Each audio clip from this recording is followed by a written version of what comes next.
Slikarsko društvo Atelje Bled je ponovno poskrbelo za umetniško popestritev blejske festivalne dvorane. Razstavljena slikarska dela so nastala v sklopu izobraževalnih delavnic pod mentorstvom akademske slikarke Lučke Šparovec. Začeli smo s predavanjem, umetnostno-zgodovinskim predavanjem, skratka z nekim splošnim pregledom o samem obdobju romantike, predstavitve materialov, potem smo pa kar praktično začeli z delom. Direktno v ateljeju. Delo je potekalo v 4 srečanjih, tako da smo praktično lahko v relativno kratkem času prikazali kar neke konkretne rezultate.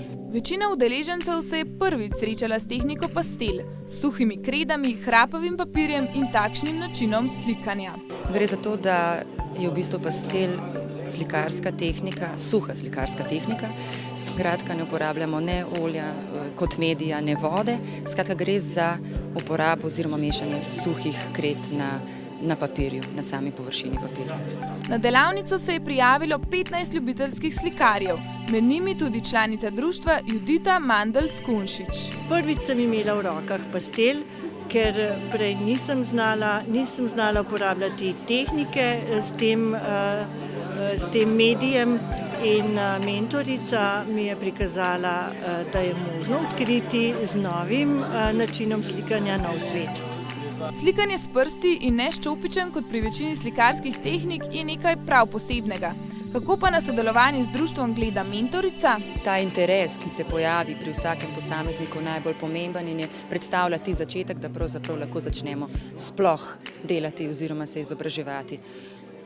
Naloga mentorja je vsekakor zagotovo, da od vsakega posameznika razbere lahko tiste njegove kvalitete ali pa nek nivo, na kakršen je, in ga spodbuja v tistih njegovih pozitivnih ravneh, ne toliko negativnih, in ga pri tem jasno opozarja na neke, bi lahko rekli, popravke oziroma tisto, kar bi bilo potrebno izboljšati.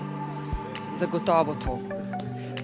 Kot mentorica mi je pa veselje, da te kvalitete prepoznam v udeležencih in da je konec koncev rezultat, torej likovno delo, tisto, ki praktično potem prikaže končni rezultat truda, tako mojega kot njihovega.